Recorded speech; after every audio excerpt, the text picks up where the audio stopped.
Assalomu alaykum, hurmatli obunachilar. Xudo xolasa, Hazarasi 4 ta berilgan dugona berilgan zakasdan ustun ketib bo'ldik.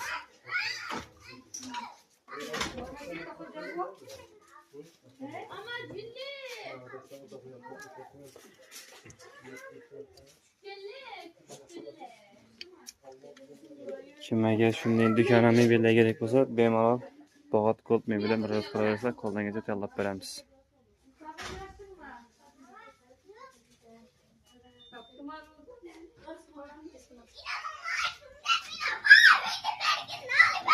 Allah'ım